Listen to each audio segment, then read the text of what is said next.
આજે આપણે winter special ખજૂર રોલ અને ખજૂર બિસ્કિટ બનાવવાના છીએ। આ રીતે બનાવીએ તો બાળકોને ખજૂર ન ભાવતો હોય તો પણ ભાવે છે। તો તેના માટે પહેલાં આપણે એક પેન લઈ લઈએ। એ પેનમાં પહેલાં 1 ચમચી ઘી લઈને કાજુ અને બદામને સારી રીતે શેકી લેવાના છે। તમે અહીંયા તમારા મનપસંદ ડ્રાયફ્રૂટ્સ લઈ શકો છો। આમાં મસ્કમેલન સીડ, સનફ્લાવર સીડ અને પિસ્તા અખરોટ પણ તમે એડ કરી શકો છો। પછી આપણે એ જ પેનમાં 1 ચમચી બીજું ઘી લઈ લેવાનું છે। હવે આપણે 400 ગ્રામ જેટલો ખજૂર લઈ લઈએ અને ખજૂરને એકદમ ઝીણા પીસમાં કટ કરી લીધો છે। ખજૂર પાક બનાવવા માટેનો જે ખજૂર આવે એ મેં લીધો છે। હવે આ ખજૂરને આપણે ઘીમાં સારી રીતે શેકી લેવાનો છે। જ્યાં સુધી ખજૂર આપણો સોફ્ટ ન થાય ત્યાં સુધી આપણે તેને સ્લો ફ્લેમ પર શેકતું રહેવાનું છે।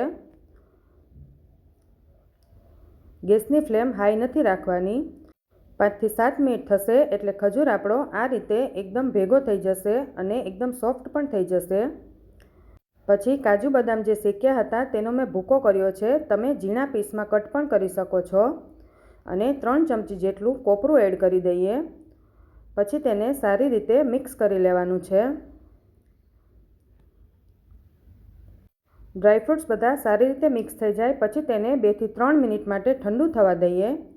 પછી અડધો ખજૂર મેં લીધો છે, તેને આ રીતે આપણે એક કાગળમાં રાખીને તેને રોલ બનાવવાનો છે।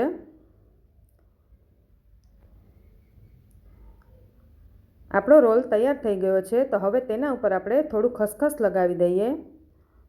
તેને પોપી સીડ્સ પણ કહેવાય છે। હવે આ ખસખસને આપણે સારી રીતે બધી બાજુ લગાવી દેવાનું છે અને આ રોલને આપણે 5 મિનિટ માટે સાઈડમાં મૂકી દઈએ। હવે આપણે ખજૂર બિસ્કિટ બનાવી લઈએ। તો તેના માટે આ રીતે આપણે નાની નાની પૂરી જેવું બનાવવાનું છે ખજૂરમાંથી। પછી તેની ઉપર મેરી બિસ્કિટ લગાવી દઈએ અને આ રીતે તેને પેક કરી દેવાનું છે। પછી બીજી મેરી બિસ્કિટ લગાવીને તેને પણ સારી રીતે પેક કરી દેવાનું। મેં અહીંયા 2 લેયરવાળું બનાવ્યું છે। તમે 3 થી 4 બિસ્કિટનું લેયર પણ બનાવી શકો છો। પછી આપણે તેની ઉપર કોપરાનું ખમણ આ રીતે લગાવી દેવાનું છે। પછી આપણે તેને કટ કરી લઈએ।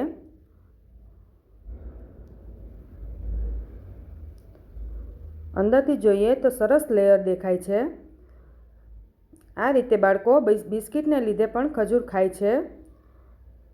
હવે આપણે પેલો રોલ બનાવ્યો હતો તેને પણ કટ કરી લઈએ।